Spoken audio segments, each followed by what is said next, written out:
Ó, a primeira pergunta que vocês mandaram aqui é a seguinte: faturo R$ 120 mil no meu e-commerce, dropshipping e não sei como escalar. Quais são as estruturas que eu posso fazer para escalar? Vamos lá. Essa é uma pergunta muito interessante, por quê?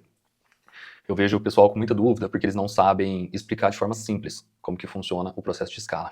Depende, não sei como que você está trabalhando, se você utiliza tráfego pago, mas eu vou dar um panorama geral aqui de como que funciona o processo de escala. Existem 3 formas hoje para você escalar. A primeira, vender mais, obviamente. Se você vender mais, você vai ter um faturamento mais alto. Segunda forma, vender mais para o mesmo cliente, ou seja, LTV, recorrência. Assim, você consegue ter uma estrutura que você paga pelo CAC, pelo custo de aquisição do cliente, e você paga uma vez, só que esse cliente compra de você mais vezes durante o ano. Ou seja, você vendendo mais para o mesmo cliente, você consegue escalar. Como funciona essa estrutura aí de forma mais prática, João? Você fez um anúncio ali, pagou R$ 30 para sair uma venda de 120, certo? Você teve um lucro aí de R$ 90.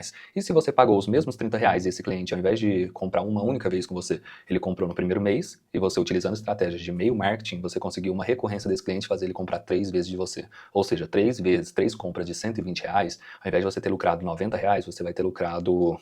Vamos fazer as contas? Pera aí que eu sou ruim de conta, ó. 120 vezes 3 dá 360, menos quando você pagou R$ 30, você lucrou R$ 330, ao invés de lucrar R$ 90. Isso daí com 3 vendas aí, 3 meses.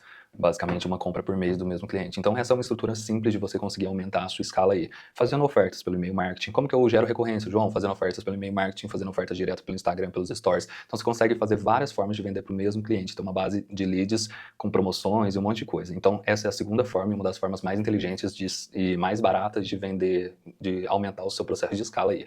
Hoje eu tenho um percentual de recompra aí. Cada cliente que entra, geralmente de 3 clientes, um cliente fideliza. Então a gente tem uma margem de 33% de fidelização. Ou seja, vende R$ 100 mil hoje, eu tenho R$ 30 mil do próximo mês garantido.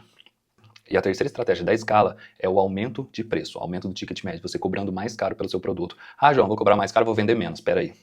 Pode ser que aconteça. Mas, e se ao invés de você vender um produto de R$ 120, você vender um kit promocional desse produto que sim, sua margem vai ser consideravelmente mais baixa, só que ao invés de vender um produto, você vendeu 3 para o mesmo cliente que comprou, então você vende o kit. Isso aí, se a gente falar de um faturamento de R$ 120 mil, que é basicamente 1.000 vendas de R$ 120, ou seja, 120 vezes 1.000 dá R$ 120 mil. A gente está falando de, ao invés de vender 120 vezes 3, a gente custaria 360 o kit no valor total, só que você daria um desconto, um percentual aí, joga menos 30% de desconto, 360 menos 30% dá 252.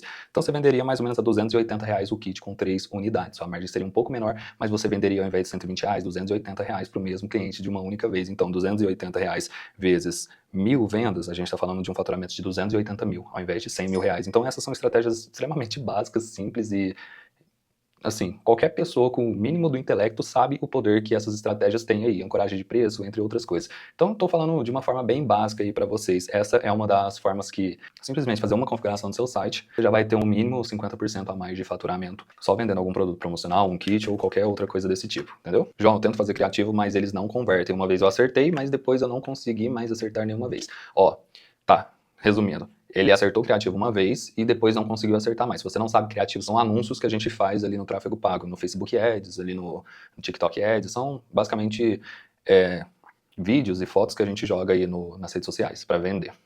Ó, boa pergunta. Como que a gente faz criativo que vende? Mano, se você me perguntasse como subir uma campanha de anúncio, eu te ensinaria em 5 minutos, mano. 2 minutos aí eu te ensinaria como subir uma campanha, como escalar, fazer R$ 1.000, R$ 2.000 aí de investimento e ter um retorno de 3 aí, vender 5 mil, 8 mil no dia. Mas, mano, quando você pergunta como fazer criativos que convertem, você faz uma pergunta muito profunda. Parece que é uma pergunta simples, mas não é, porque isso aqui envolve copywriting. Eu poderia te ensinar tudo sobre tráfego pago, sobre e-commerce, sobre dropshipping, rapidinho, mano. Mas sobre copywriting eu vou ficar devendo porque seriam horas e horas e horas e meses de estudo. Mas o que eu posso te falar? O cérebro ele é dividido em 2 partes, com 3 sistemas diferentes. A primeira parte é o cérebro inconsciente, e a segunda parte é o cérebro consciente. Mais de 95% das vendas que acontecem no mundo todo são compras por impulso. E dentro desse cérebro inconsciente, desse tomador de decisão, existem 2 sistemas que movimentam todas as compras por impulso, que é o sistema reptiliano e o sistema de emoções. O sistema de emoções é o sistema límbico, ele é conhecido como sistema límbico, e o sistema de reptiliano, ele fica na parte do tronco encefálico. Ele é a primeira parte do cérebro que costuma desenvolver, é responsável pela luta ou fuga e pelo processo de sobrevivência. Eu posso entrar em mais detalhes depois, mas eu acho que não é o caso entrar em detalhes disso agora. O segundo sistema, que é o sistema límbico, ele é responsável pelas emoções e tomadas de decisões baseadas em emoções, desejos e impulsos. E o terceiro sistema, que faz parte do sistema consciente, é o neocórtex, que tem o córtex pré-frontal e tem outras áreas aí do cérebro que são responsáveis pela justificativa. E a terceira parte é a parte do neocórtex, que é o sistema racional, tá? Ele é responsável pela justificativa, tomada de decisões baseadas na razão. Então, ele justifica a tomada de decisão que as duas áreas anteriores já tomaram. Então, a pessoa viu um anúncio, essa terceira parte já vai justificar a tomada de decisão.